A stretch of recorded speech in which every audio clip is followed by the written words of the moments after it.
Are you ready to take your screenwriting career to the next level? If you're a new or aspiring screenwriter who feels lost or stuck in your career, the Working Writer School is here to teach you what writing courses don't. Former student Dylan Evans said, "There are a ton of writing classes out there, but this course helped me work through the stuff that I couldn't find anywhere else. I feel more prepared and more knowledgeable to take on the next phase of my writing career." Writer Nicole Bennett said, "After taking this course, I have a clear framework for the mindset, productivity, networking, and financial management skills needed for longevity in this industry." And Jay Burlingham calls this course the map. "This course has given me a map that I will return to again and again as I move forward in my career as a writer." Use code MMIH for 10% off from now until January 31st and go to theworkingwriter.com. That's theworking, WERKING, writer.com to sign up today.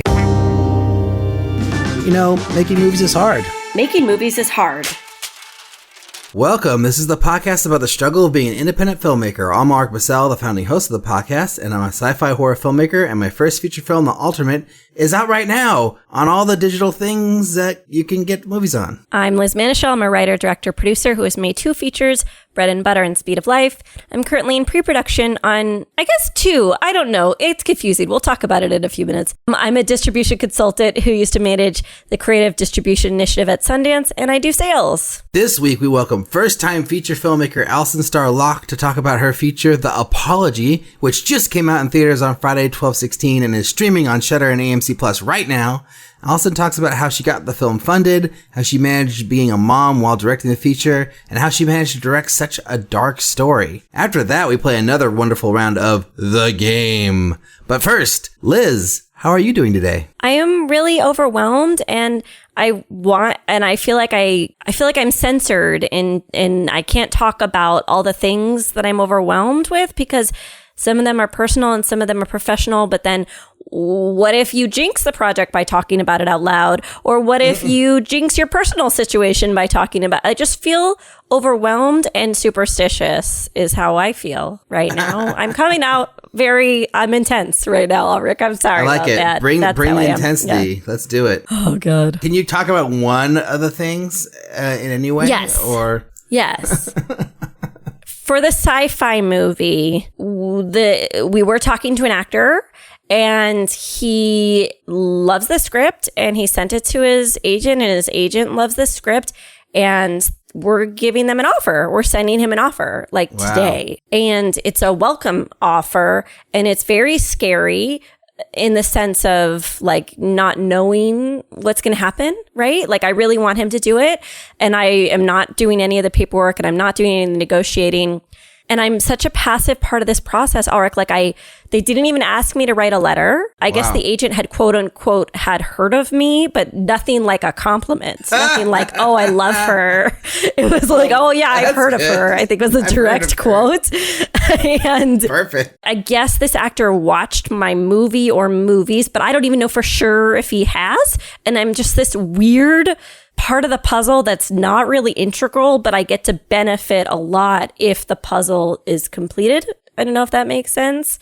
It's stressing me out. I can totally relate to this. I mean, it's the same feeling I have with the movie I'm attached to now. What I do really doesn't matter at this stage. Right. I'm basically just sure, that actor sounds fantastic. Let's do it. Oh, what do you need me to do? Oh, someone else built the deck. I don't even have to build the deck. Oh, great. Okay. Perfect. I'm in it. That sounds good. Okay. Yeah. Casting director. I love you. That's wonderful. But no, that's super exciting, Liz. I mean, I can understand the feeling of anxiety, but it's you already got 2/3 of the process where the actor likes it, the agent likes it. So that makes tons of sense why you didn't have to write a letter, because if the actor already likes the project and then the agent already likes the project, they don't need you to convince them to read it anymore. They already read it. So I guess so, but it does make me maybe similar to you. It makes me feel really unimportant, right? It's okay, well, I mean, like, are we just thinking I'm a working man director who's just going to plug and play? Like, wouldn't you want to hear what my plan is for the film? They've heard of you. They know who you are. That feels great. They quote unquote, they have heard of me. They probably heard me like, it's like, I don't know. They probably heard like me being overly self-promotional and it has nothing to do with whatever. You know me. I'm thinking of the dark side. Oh my God. You're just digging this like imaginary hole for yourself that doesn't exist. I'm digging the hole and I'm like burrowing. Here, and you're like, oh my God.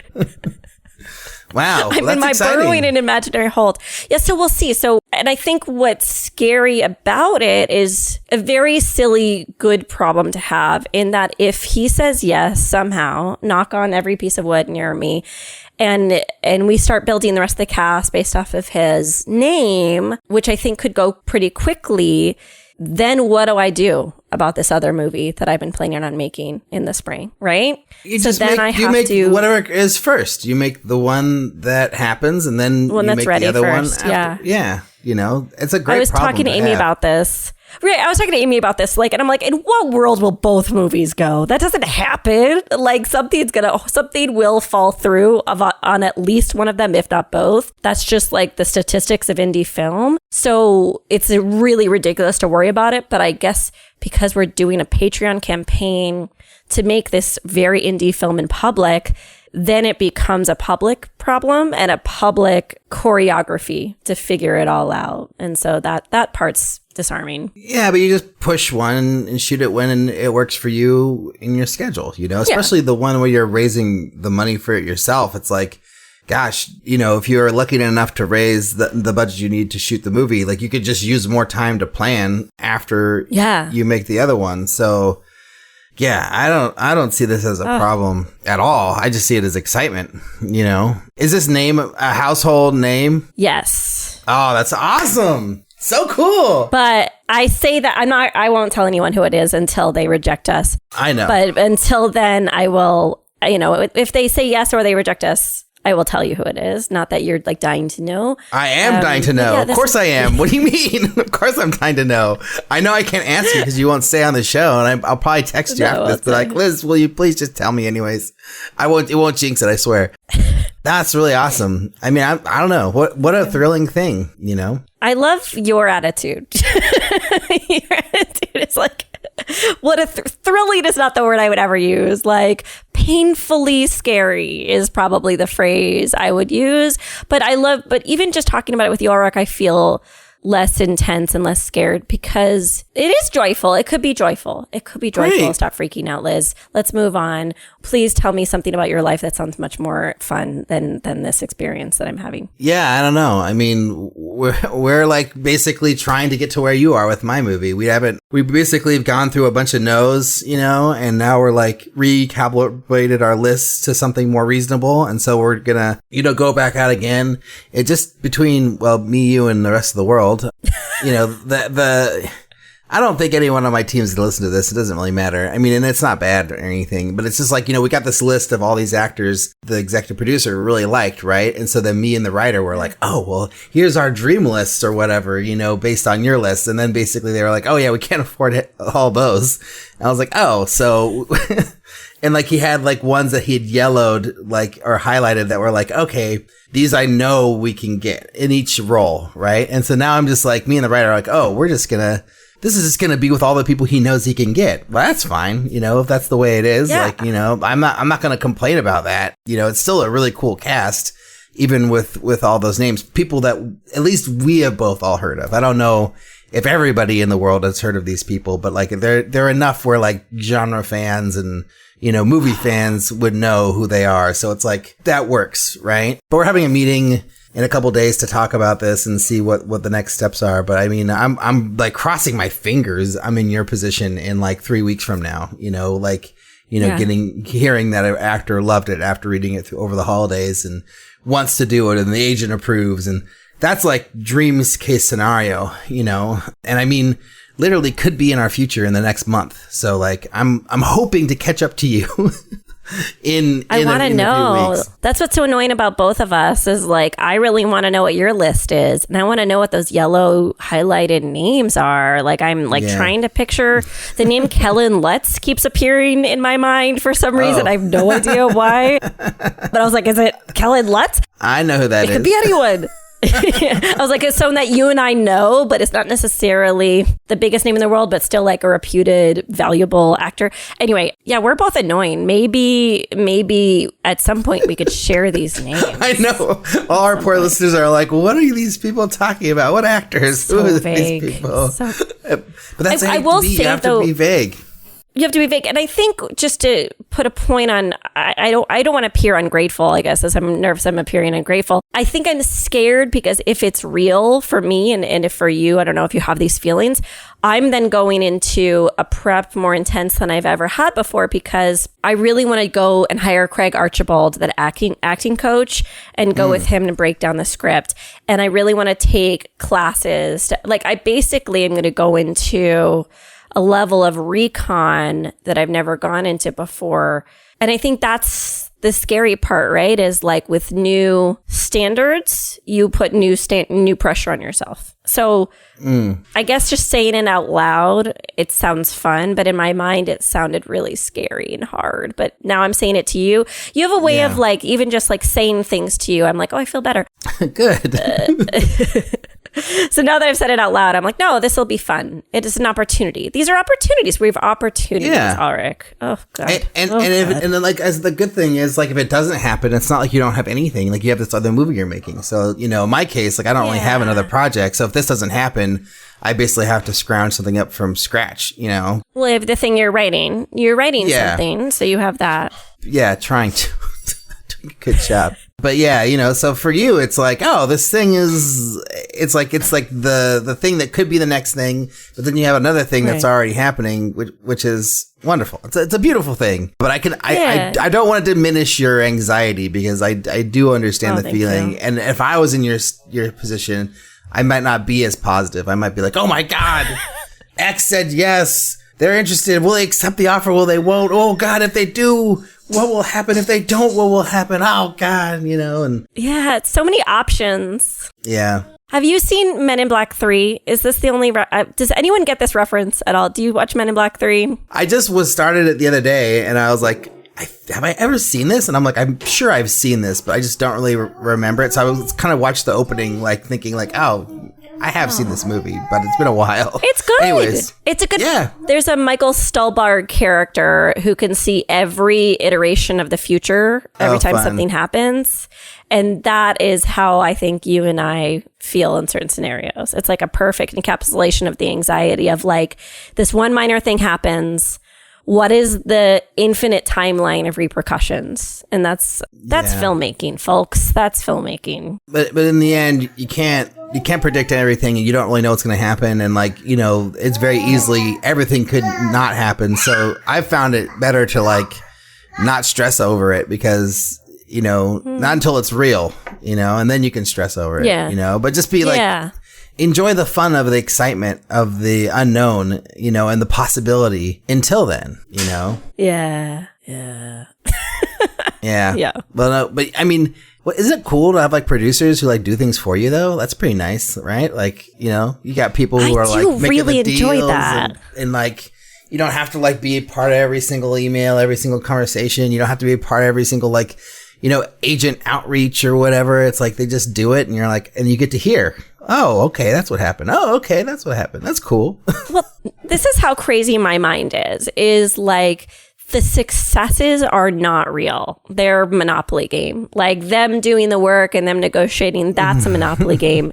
And then the anxiety is very real. Like all the things that could go wrong is real, and all the things that could go right and all the things that alleviate the workload, those feel like a fantasy world. So I think what I'm really looking forward to is a world where the two converge and I actually believe that this is happening, right? Yeah. Like you, until contracts are signed, until I'm on set, not even until I'm on set, until deliverables are put together, I don't think it's real. Other than the anxiety. Yeah, but the work is real. If you have to actually go shoot the movie, then it's real. The work is real, but then you learn. Yeah, but then like, oh my gosh, you hear these stories of people making movies and getting the movie being canceled halfway through. And then it's like, oh, geez, you know, that can happen too. But I feel like you got to go into things with the best outlook possible, and then we'll see what happens, you know, and then just, I think once it's in motion, treat it as it's real and the biggest, most important thing ever. And then, you know, if it goes all the way through, then you've done your best work and there's no compromise, right?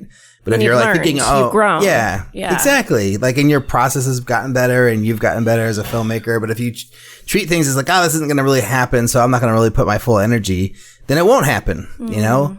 Like, imagine if Orshi had that, reaction when Dean Devlin was like asking her to like, you know, pitch this movie to him, or like send over her work or whatever. If she had ever like, you know, acted in a way that she thought it wasn't going to happen, then she probably wouldn't have gotten it. But like, she took it so seriously. Yeah. She responded super fast, and her dream movie came together, or at least my dream movie came together for her. Anyways, very, very cool stuff. Very exciting. But you know what also is very exciting is our Patreon page. You can go over to www.patreon.com/MMIH podcast. You can check out our weekly team meetings that we post there. We've got the whole back catalog of the show is behind the paywall, accessible only through Patreon at $1.99 a month. We have put a large amount of episodes behind the paywall recently, and it's just keeping on going. We almost have all of season, I think, 4 behind the paywall, and then we'll have only seasons 1 through 3 available besides the current season and season 7. Although we're in season 9 now, so season 7 and season 8 are available. Season 9 we are in currently, and then seasons 1 through 3 and half of 4 are available. So they're going to be less and less available. Probably by the time you hear this, it probably will be all gone. Well, actually, that's not true. By the end of the year, it'll be all gone. So we'll see. We'll see how it happens. But there's also going to be some bonus episodes on there, some other things, some fun things coming. So take a look out for that. Also, don't forget to check out Jambox.io. They're a royalty-free music and sound effects company with an emphasis on high-quality cinematic cues. Their composers have worked on soundtracks for Hollywood-level films, and working with directors like Michael Bay and Martin Scorsese, and they even offer customized plans to fit your needs, which is pretty great. So use our code MMIH to get a 20% discount off of your year subscription today. But without any more delay, here's our chat with Alison Star Locke.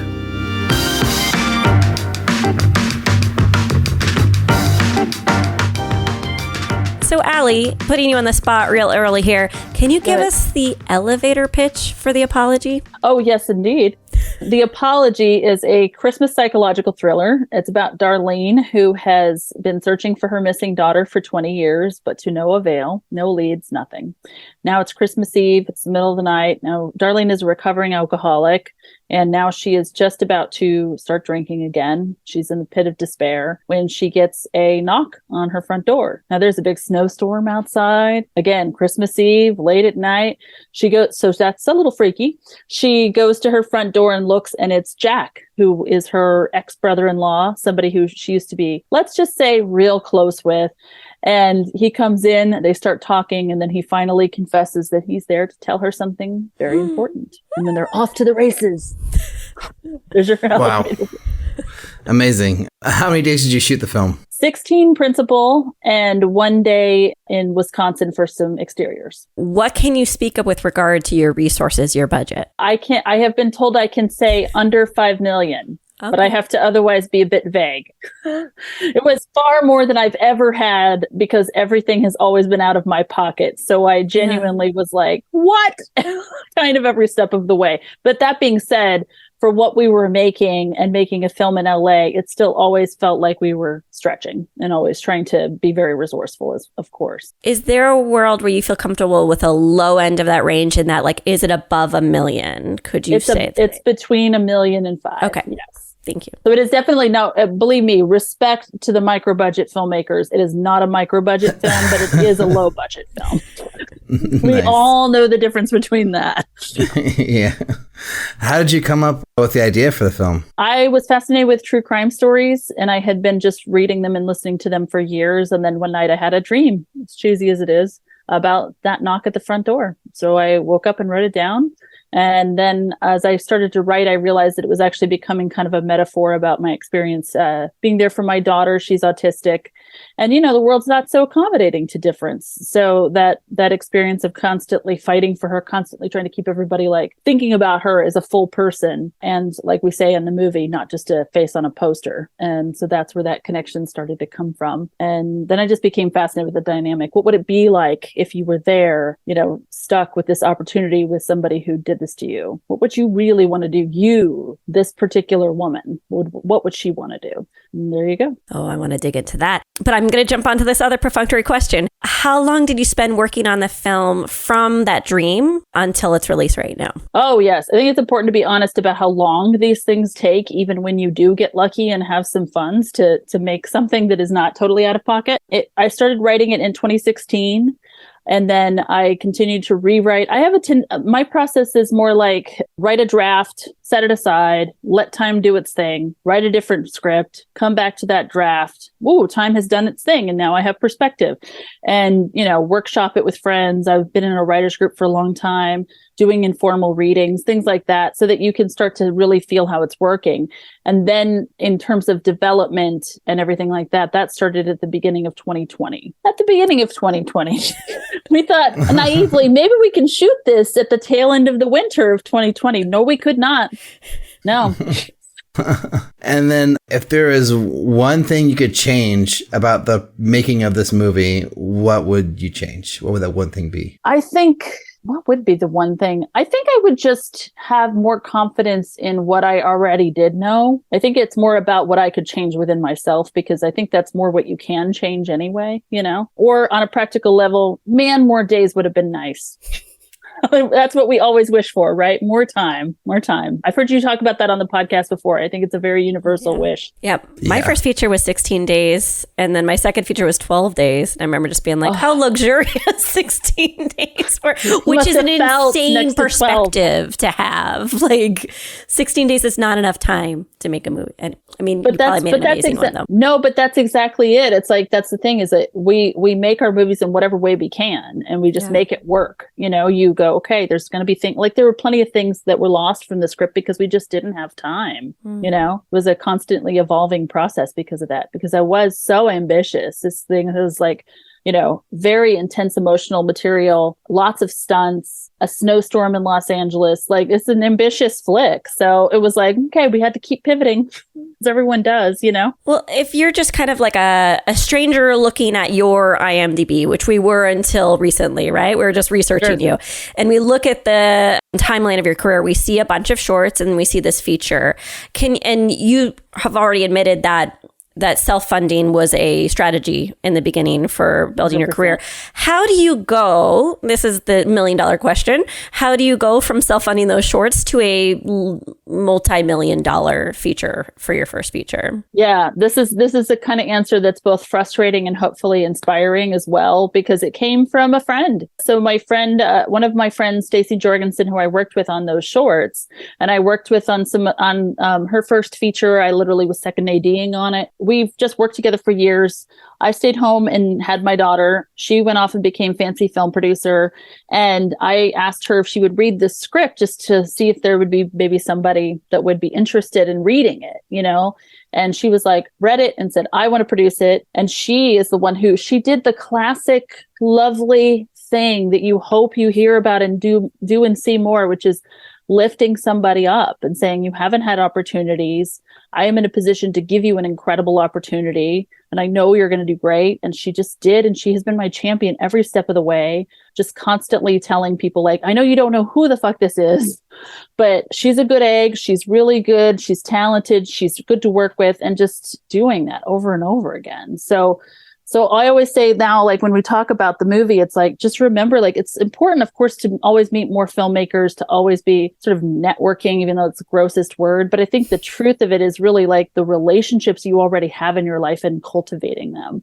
Because I just kind of was, I thought, oh, I don't know anybody. And then suddenly I was like, yes, I do. I forgot that she kind of went off and started working with, Company X and making No Man of God and Arch Enemy and, Mandy and all these movies. So yeah, so that's how that happened. So it's pretty crazy. Nobody gets that kind of opportunity that I've had for this. It's insane. So it's very appreciated. Can you go a little bit more into detail on that? Because is it just like, oh yeah, here's a script. And then she's like, okay, push a button and then you have your budget and it's all done. Or what are all the steps that you had to go through once she decided to work with you? See, I love you guys because this is how I think as well. I'm like, no, but what are the action steps involved? Like, give me a list.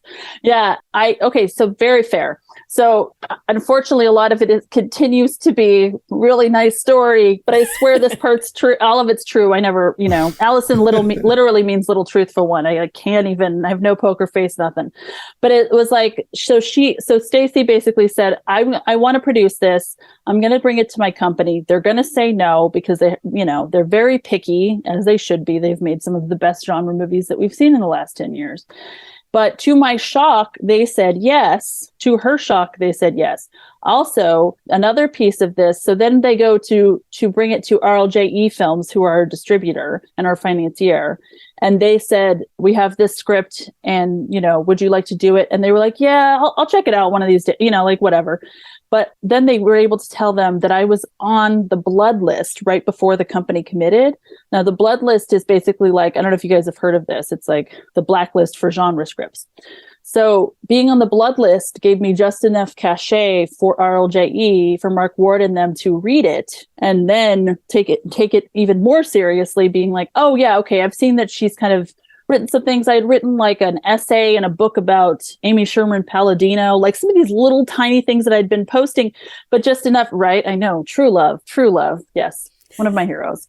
But and so it's like, it was just these little things that I was just putting myself out there. I was trying to just write whatever I could and put it out there and talk to people and just keep that going. So it was just the tiniest amount of visibility for him to go, oh yeah, okay.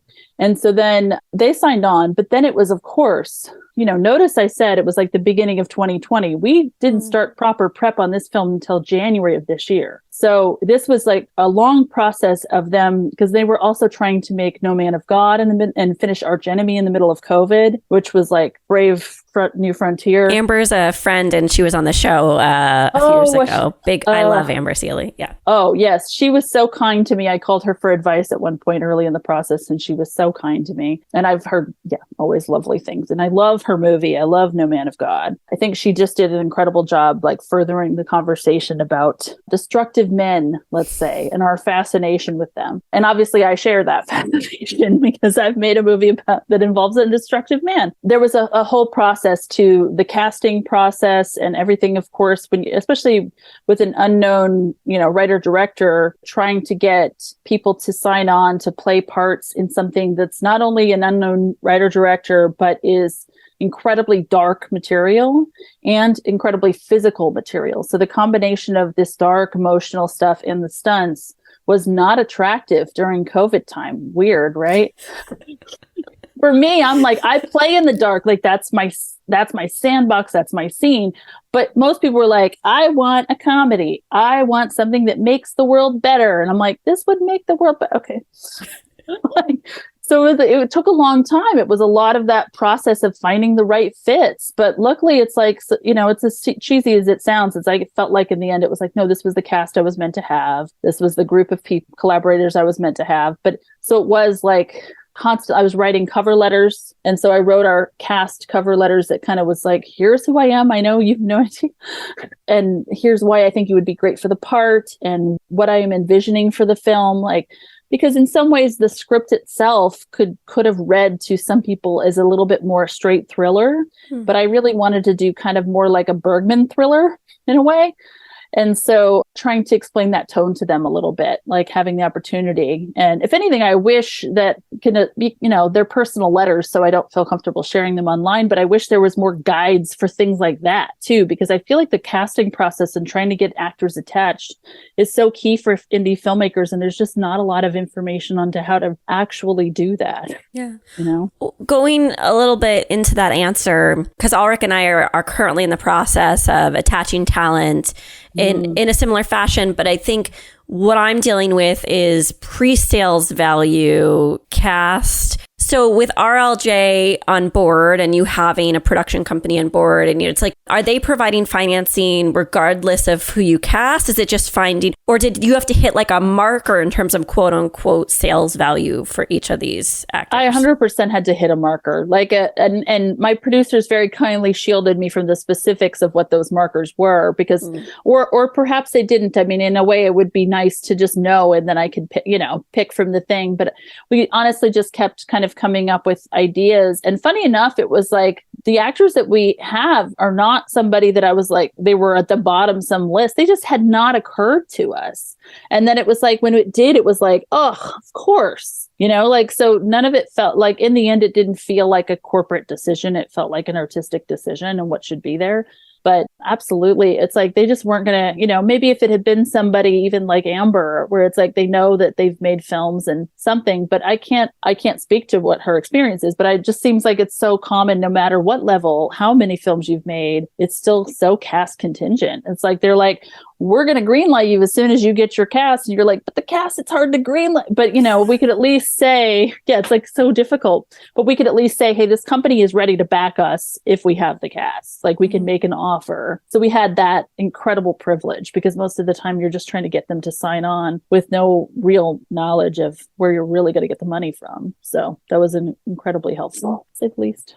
So, this is your first feature. Can you just talk about some of the things and like you said, like much bigger budget than you've worked with before.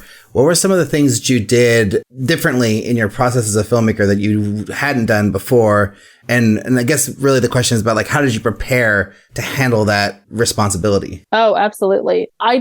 Most of what I did was I did things like do you guys know the program Scriptation? Have you been in? Oh, it's wonderful. I highly recommend it. It's basically like, whenever you've got a new rewrite or you've rewritten it yourself, you have to write all of your director notes or your producer notes or whatever into the script over and over again. Well, Scriptation just carries them. It's like a PDF kind of program. It carries them all over. But it also empowered me to go in and just write incredibly nerdy notes on every single thing. And so sometimes I would share them with my collaborators, or I would just use it as guides for when I was talking to them. I also made an insanely large creative brief to start that then my wonderful creative partner and producer Kim Sherman helped me put into a digestible 20-page situation. But to start, it was like so I had pulled so many images. I had written character bios for every character, extensive character bios for every character. I'm a way over preparer. So I had shot listed and storyboarded well before we were going to shoot.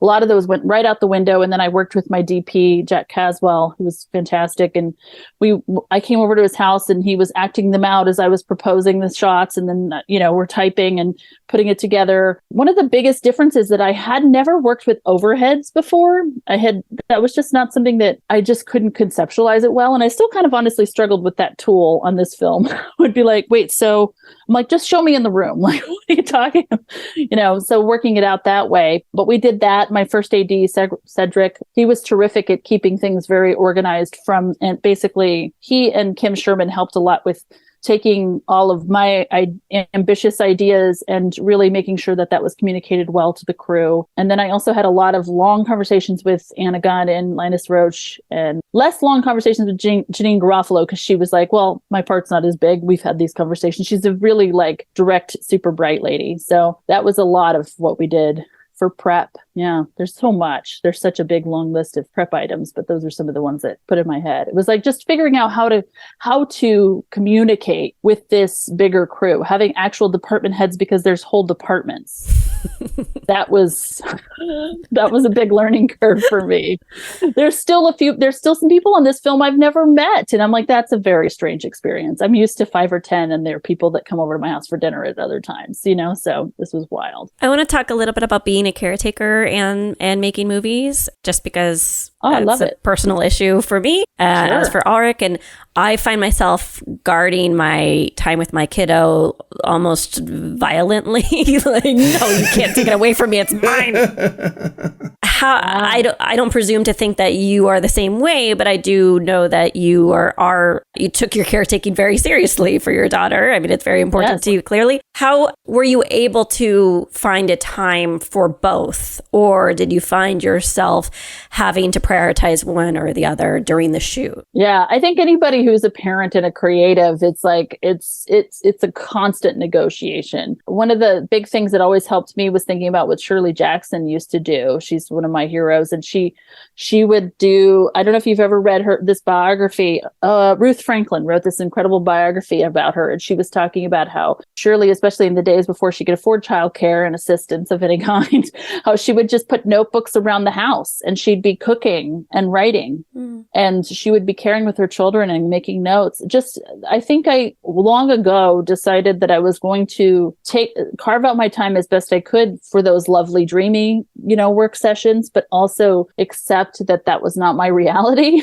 Like, my reality was those bits of times, and that those experiences would be so melded. And so it's fitting that ends up being like such a huge obsession of mine as a writer as well, is to constantly tell stories about motherhood. But I think we certainly don't give enough credence to that challenge. We could soapbox it up about how parents are not cared for so that they can care for their children. But so honestly, by the time I was making this film, I was trying to set her up as well as I could to understand what was happening, but she really didn't.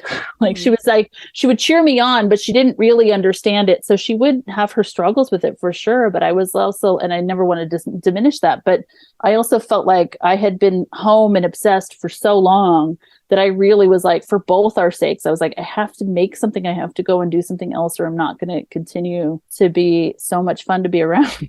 You need both of those parts. And so remembering that that's important. And I think the fact that she's autistic and has been through therapies, and I've been through a lot of parent training about how to be there for her, they remind you a lot of that parent training, that you have to keep things for yourself, and it's okay. Like, you're not going to be as good at either job without making room for each of it. So I have to admit, I just learned to be a little more selfish this year, which was pretty fun. But now that but I'm working on that balance still. And I can't imagine you ever get great at it. You just kind of just keep saying, I just try to prepare her when it's going to be one of those sort of seasons of sacrifice of like, mommy's going to be working a lot, like right now she's downstairs making sure she's being quiet so mommy can record her podcast, Oh. And I stole some time between school and this to at least give her a hug and check in with her.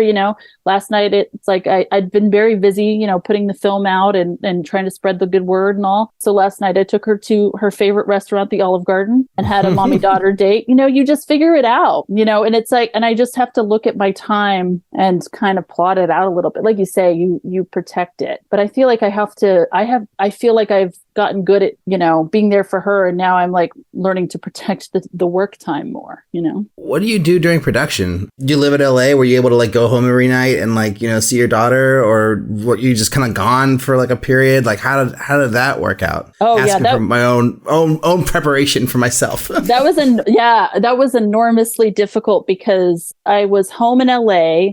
And my husband, who was fantastic, was there for her, but he had to work too. Luckily, he works from home. So it was like this ragtag team of friends and like respite care providers and like her behavioral therapist that would come to the home, everybody kind of pitching in to keep her feeling active and keep her engaged. So it wasn't just sort of like him, positioning his computer so he could make sure she does not, run out into the street or something. So it was a concerted effort, but it was really difficult, honestly, to come home every night and try to re-engage in the family in any fashion. I would almost always miss her. I would pretty much just see her in the mornings because it was like, especially because it was my first feature, the learning curve was so steep, this material so intense. And so it was really hard to come home and try to re-engage. I think selfishly in the future, I almost would want to be out of town for a month and get to just focus, because I felt like it was honestly even more confusing for her. Like, oh, I'm seeing you for 10 minutes. It was a bigger thing for her, I think, coming back from mommy's with me all the time and so obsessed to mommy's here every 10 minutes. I think she would have conceptualized she is on this other thing better. But that's just maybe the way in her brain works. I don't know if that's a universal thing for most kids, but that was her experience, I think. I looked at I think it's even like on Twitter, but I looked at a bio and you said you're a gleeful genre bender. Yeah. And I would just love to hear more about that, because I'm in the description of the film, I think you could go a million different ways, and then you throw in Bergman into it. So can you tell us a little bit about how you play with genre and what joy you get out of that? Oh, absolutely. I love that question. Yeah, I really like the idea of feeling free to take whatever your idea in whatever direction you want to take it moment to moment, rather than looking at, I must hit, I went to film school. I'm a hardcore cinephile. I know how to play by the rules. If I want to play by the rules, I can do that. But it's more fun to look at it and go, it's just more interesting to me that they, go to the basement and this happens instead of this other thing that maybe you would have expected, that was just something and that's something I continue to be interested in. So often, like, even when I would write scripts and other people would read them, sometimes I would get this feedback of like, well, but aren't you doing like a thriller, or aren't you doing an action film? And I'm like, all right, like, I'm doing what I want. That's what I'm doing. And I think having the freedom to that, I think that's keeps things surprising to the audience. It makes it more engaging for your collaborators too. The idea that you don't have to just sort of fit in the box, man. Snap, snap. So I wanted to ask about what's happened now, like after making this movie, and even like while making this movie, because like this is like a huge budget for a first time filmmaker.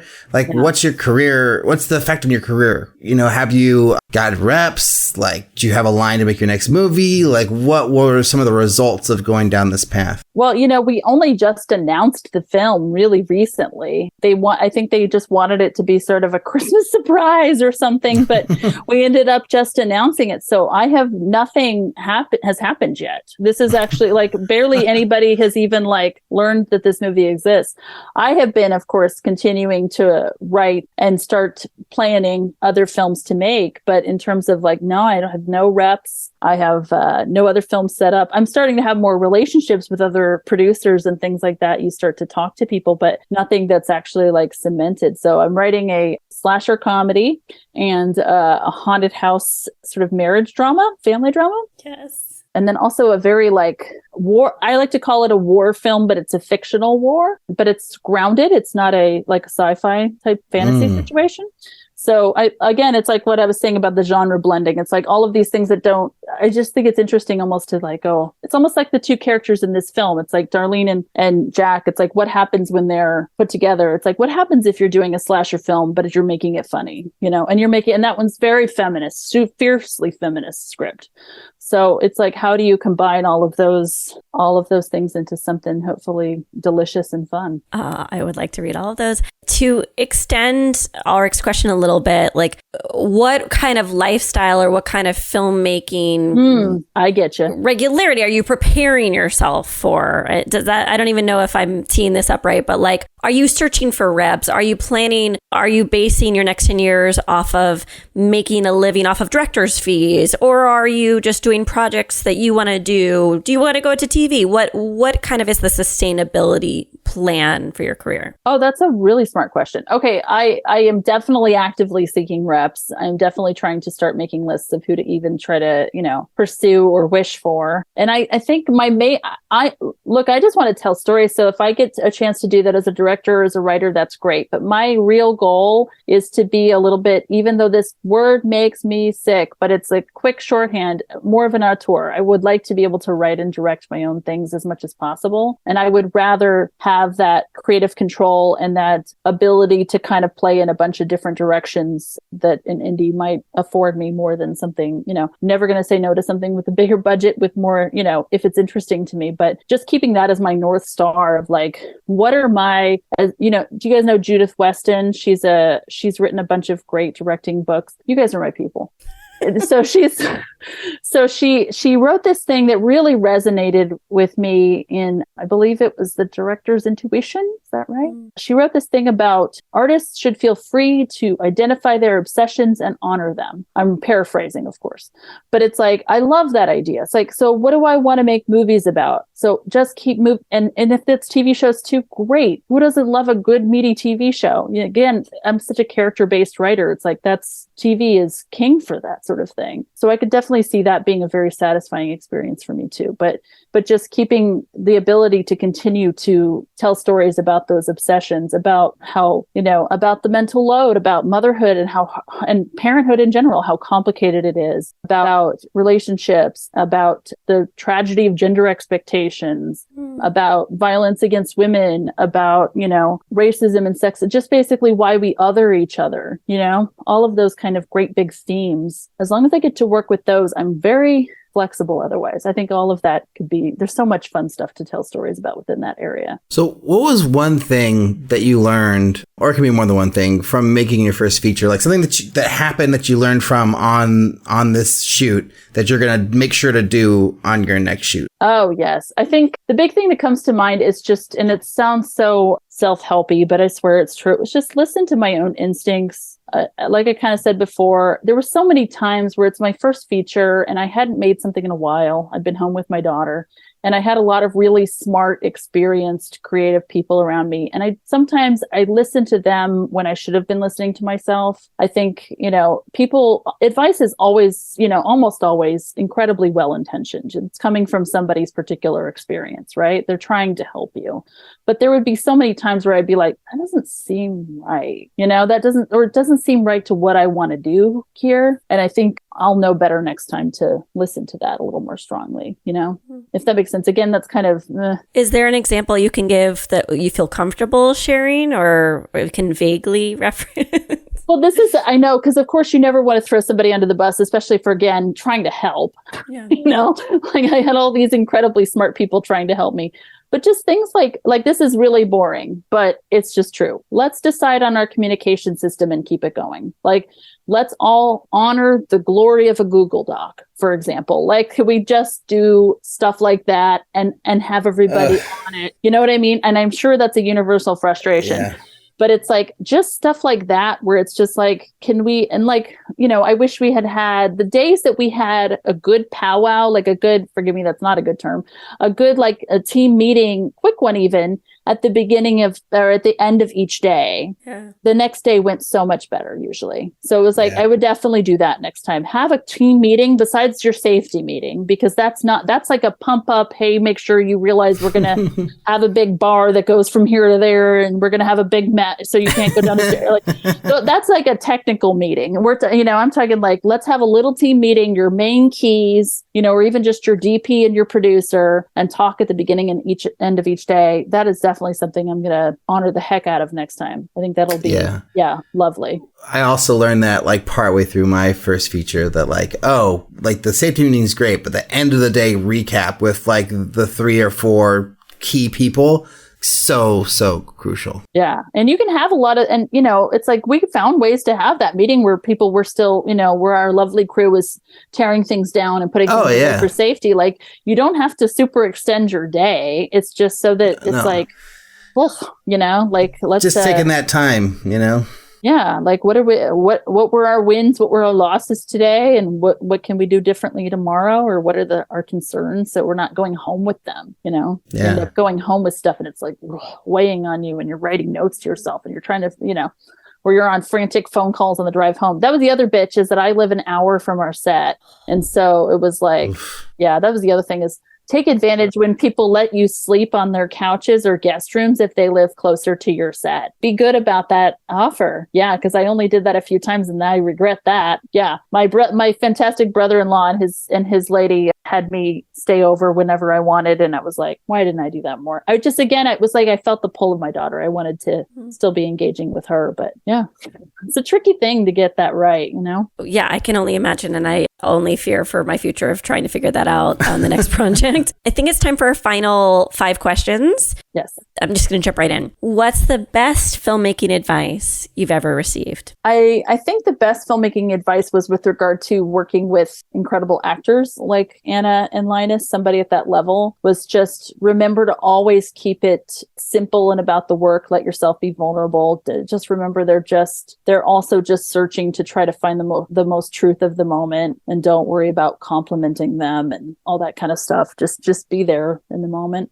What's the worst filmmaking advice that you've ever received? Oh, again, I'm so hesitant to say worst, but I think it all ties into just feel, like basically like compartmentalize things more. And instead it's like, no, just keep talking to everybody about everything you're thinking about the film. Be really clear as soon as you have the idea, and I also say to them, like, I'm open to your idea, but here's my starting point, as opposed to sort of waiting a little bit more for their starting point and trying to meld it, if that makes sense. Be clear about your vision. Do you have a goal as a filmmaker? It's so cheesy, but I want to be one of the voices for the voiceless. Like, I want to make movies about stories that you don't hear as much about, but it's stuff that's a little bit in plain sight. That's why I like to joke that I'm obsessed with domestic horror. The idea of, like, I was very happy that John Dielman was at the top of Sight and Sound, because, Miss Ackerman, she put that camera, she made you watch her make coffee for like so long.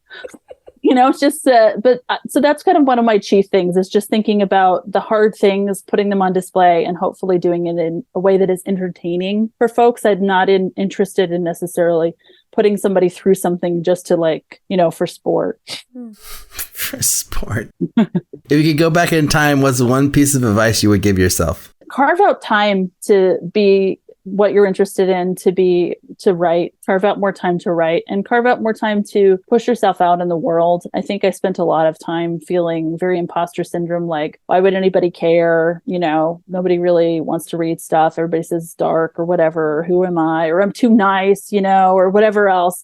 And it's just like, that you should be more cutthroaty or something. I don't know how to put it exactly, but I think just spending more time putting myself out there in the community of filmmakers and not feeling like I didn't belong, because I did. We all do. Once I started saying, why not me, instead of just why me, that, again, I sound like a self-help person, but these little sayings, it really helped unlock my brain, So I really like that. Is making movies hard? Oh, of course. It's so hard. But so is everything else in life, pretty much. I mean, it's like life is a hard, what is it, the Dr. King quote? It's like, life is as hard as steel. It just is. And once you accept that, then you can just go, okay, if it's going to be hard anyway, what's our thing? What do we love that's hard? So yeah, movies is hard. Parenthood is hard. It's all worth it though. Glory. So fun. Last thing, where should people go if they want to check out The Apology? Where should they follow you, follow the movie? Where can they see it? All that stuff. Oh, thank you very much. Yes, you can follow me on Twitter and Instagram, and I just joined TikTok, but I'm learning how to even use the thing, at Alison Star Locke. And you can see The Apology in theaters, and you can rent it or buy it. You can watch it on AMC Plus, and you can watch it on Shudder, which is a personal favorite. Wow. Boy, I love Shudder. I was pretty psyched to be on Shudder. Yes. And that's December 16th. I forget if I already said that, but I'll just say it again, December 16th. Excellent. Thank you very much.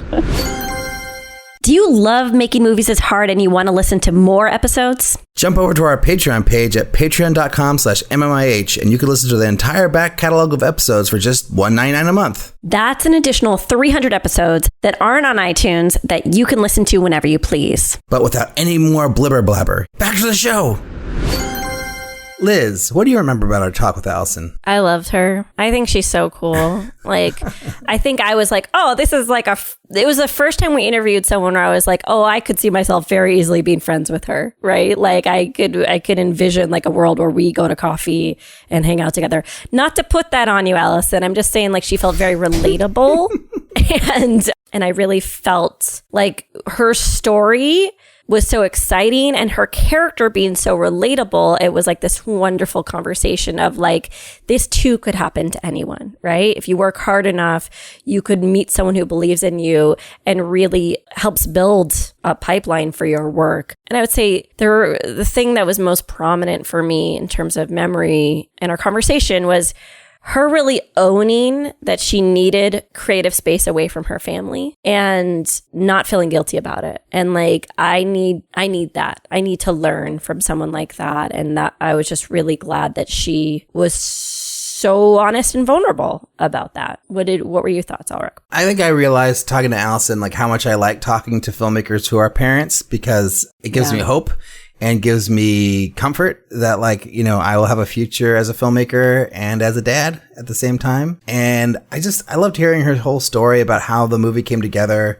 how, like, you know, she kind of got lucky in a lot of ways, which is, you know, but also I don't want to diminish her hard work, but like she had that friend that she sent the script to and they were able to put it through a pipeline and everything. And she still had to pitch and she still had to do all this stuff. But, you know, I just thought that was a really interesting story and kind of incredible for her first feature to have that kind of experience. I haven't seen the movie, but like just hearing about like the dark content that the movie's about and the way that she had to approach it, I thought that was really interesting, you know, with the seriousness and the kind of the respect to the source material that she went into it. I thought that was interesting. But yeah, I just thought like she seemed very down to earth and, you know, very like, I don't know, kind of aware that like, I don't know, like for her first feature to be such a big deal, like she didn't seem to be like blasé about it, like, oh, like matter of fact, like she seemed to like be really understanding that like she got like this really great opportunity that she made the most out of, you know? So, yeah. She was really cool. Thanks, Alison. If you're listening, thank you for You're the best, Alison.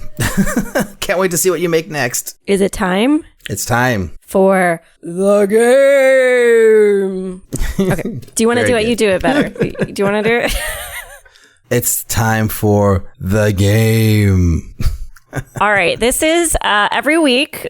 Now we've been doing this for months, but it was a fairly new segment where Eric Toms, our producer, sets forth a indie film quagmire problem for one of us. This time it's for Ulrich. And Ulrich has to hear this question for the first time and figure out how he will respond as an indie filmmaker. So here's Eric's question. A rising reality TV star has managed to secure financing for their first film. It's a modest budget, yet still considered very low. You've been offered to direct as a gun for hire. The reality star is a very bad actor, and the film will not be very good, but it's work, and they're offering just below your minimum. Do you, A, take the job and go through the motions in the hope this won't affect your career as a serious director? B, pass on the job and wait for something more artistically satisfying? C, really dive in and try to save the film by tapping all of your resources and putting in crazy hours? D, other. What do you do, director? What do you do? Well, did he say specifically that the script wasn't good or just that the actor wasn't good? This is my favorite sentence. It says, the reality star is a very bad actor and the film will not be very good. That's all he said. Yeah, but that doesn't mean that the script isn't good. So I think what I would do... He doesn't say anything about that, yeah. In my interaction is like be very positive, be very excited, you know, and then like ask to see the script, read the script, and then ask what kind of level of, you know, input you can have as the director on the script, right? And then I think from there, you basically, I like read the script and say, okay, like, is there a good movie in this script? Like, is there a way that we could take what we have and turn it into something interesting, provocative, different, exciting, that would be fun to make and something that I don't want to watch? And if all those things end up being yeses and they're like, oh yes, you can have some creative control. The reality star really wants to work with you on this. Like they'd really partner to like make this the best movie possible or whatever. Like assuming, let's say they wrote it too, then I would go into it and be like, hey, like, let's just do this, man. Let's just go together. Let's see what we can do. And I think in working with somebody in that way, you'll be able to find their strengths. Cause like if you're a reality TV star, like you're not a totally wasted person, right? Like I think like reality TV stars, like they have something about them that makes them interesting to watch. Like, you know, whatever it is about them, you're not on TV if you're not compelling in some way. Like, I know this only from watching very little reality TV that I watch, over my wife's shoulder or at friends' houses or whatever, or when I was younger, or even working on stuff. Like, these people, like, they have things about them that make them engaging. So, like, I think what you need to do is, like, find what makes this person engaging, whatever it is, even if it's a small thing, and then orchestrate the whole movie around that engaging aspect of them, whatever it is. Maybe they're charismatic. Maybe they're funny. Maybe they have like some silly catchphrase that people like. Maybe they're, I don't know, like really good at something, whatever it is. Like, find out whatever that thing that makes them different is, and then orchestrate the whole movie around that difference. And then you're going to have a good shot of at least making something entertaining. And I think it all to me comes down to like the ability to restructure. Like, if you're allowed to restructure and rewrite, then I think it's worthwhile. But if you can't, and you're like being handed something and you're like, you have to make this as it is, and you don't think it's going to be good, then I have to walk away. So that's kind of like a, kind of a two-handed answer. But I think that's the way I would look at it, is like, if it's only one thing and you don't think it's going to be good, then you can't do it. But if it's like something that, could be molded into something that you like, then start the journey, rev our engines, let's go. But what about you, Liz? What would you do? Wow. You really are an optimist. I would pass. I'd pass on the job. I'd wait for something more artistically satisfied. I think the clues to me are they're offering just below my minimum. It's a modest budget, yet still considered very low. And Eric telling me the film will not be very good. So what I get out of that is what you get is what you put into it, right? Like, you'll learn your craft, you'll work, you'll get to develop a new skill set. That being said, if they're not hitting my rate and the money is not compensating me for the lack of artistic integrity that I would normally want to surround myself with. And I'm not saying reality TV doesn't have artistic integrity, but it feels like this film feels like a compromise across the board. If this were a really good script, or if this were a reality star, but she or he were a really good actor, or they were a really good actor, you don't have that. You have compromises, constant compromises. So I'd rather go into, work my day job, get paid my day job to work in indie sales and distribution, and write something else and fundraise for something else than work on this. And I was thinking, I love what you're saying about reality stars being compelling. I watch a lot of reality television, or used to.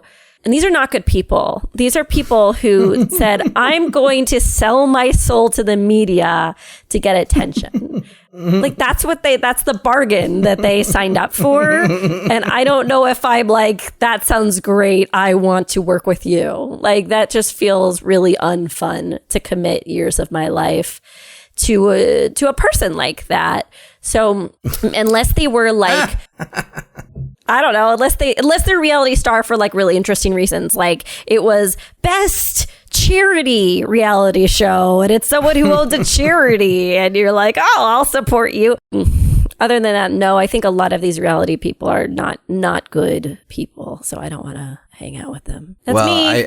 I should have just said, like, if Eric had said, and they're a bad person with bad morals or whatever, then I would have been like, oh yeah, not doing that. But I've been like, all my answers with the caveat that they're a nice, good person, who I would like to spend time with. But I mean, I think that's a big part of it too, because you can't really work with somebody for long periods if they're not someone that you get along with or that you respect, basically. Like, if you don't respect them, then it's like, yeah, it's really hard to work with somebody in that way. Well, I'm saying the very nature of what a reality star is unredeemable, and that you can't respect that. The headline is Liz thinks all reality stars are terrible people.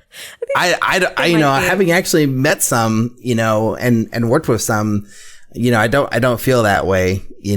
I think like I haven't. I've never met a reality star, so I'm working from a dearth of experience here.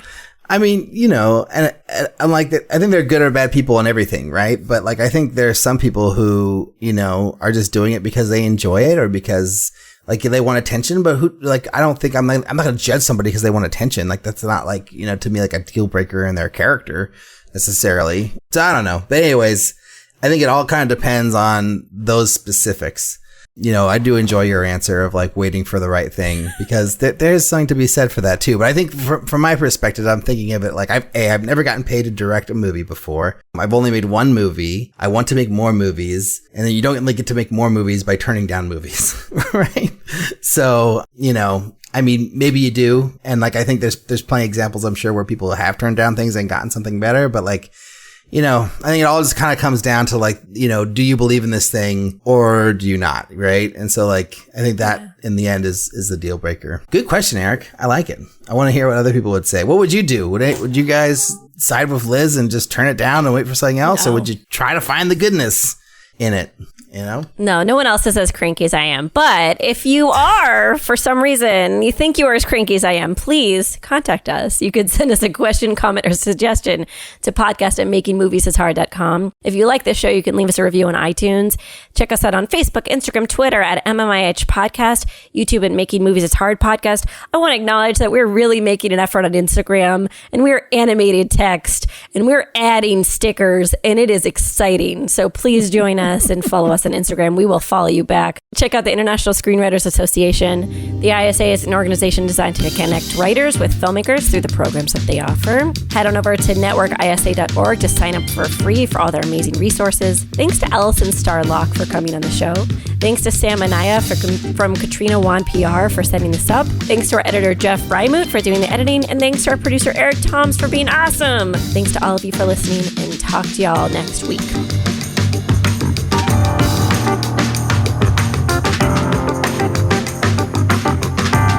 Okay, let's go. All right. It's a marathon.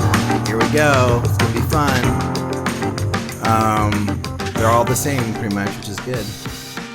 Yay. Okay, here we go. Alison Star Locke. Let's do it.